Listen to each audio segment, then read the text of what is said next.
Earlier today, Steve Kondo posted some photos of a pen blank cutting jig that I made for him, and several people have asked questions how it was made and how it's used. So I'm going to try to do that in this short video. I'm not a videographer, and I'm not going to edit this, so it is what it is. Basically, to make this jig, I start with a piece of plywood, a plywood base that is about 3.5 to 4 inches wider than your bandsaw blade this way, and then it's probably about 14 inches to this side, but I try to leave enough, at least 6 inches from your blade to this side of your stop block. The reason I do that is that I can use this jig to square up the end of a pen blank if I want to before cutting it to actual size. So I wanted that room there to allow me to cut a full-size pen jig. So and then you need some space over here just for your pen tube and to allow the rest of the jig to work, and you'll see that in just a few minutes. So we start with a basic piece of plywood, and then the next thing I do is I put this backstop on here.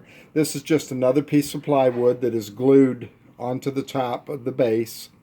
This is about 2 inches wide, 1.75 inches, 2 inches. Measurements are not critical. And then I did a relief cut down here to allow sawdust to be pushed back out of the way if you're cutting multiple blanks at one time, so they don't interfere with the quality of your cut. A mistake I made on Steve's and on mine, I did them both at the same time, is I made this a little bit too big. So just a slight chamfer here will do.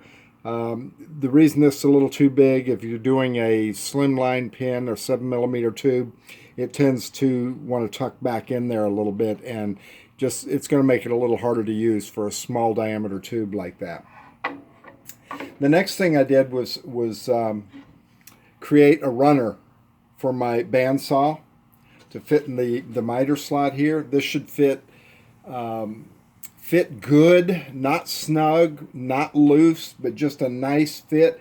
And you want it not quite as deep as your miter slot so that it will clear and not drag on the bottom. So that shouldn't be too hard. Then you want to measure over from your blade and figure out where you want this set. And that's why it's hard to do, because hard to give you exact measurements for this, because every bandsaw is going to be a little bit different. So you just got to kind of figure that out. Then I placed this stop. I figured out where my cut was going to be, and I placed this stop about 6.25 inches to the right of the stop. On this one, I went a little overboard on this one in Steve's, and I made this an adjustable stop. Buried inside here is a 1/4-20 nut, and there's a 1/4-20 threaded stud inside this acrylic diamond cast for Tim McKenzie fans. Little stop that I made, so that I can adjust how much offset I want between what my little bridge measures and what I actually cut the blank at. So you got all the pieces together. It slides nicely. You do not want to cut all the way through. Just cut into your backstop here. So that's basically all there is to the jig. To use it, you use this bridge. You place your pen tube against the stop here. You slide the bridge up against it like that. And then you slide your pen blank to this side. And you just, basically with hand pressure, you just hold that there, and I just hold that down with one finger. And I cut that blank off.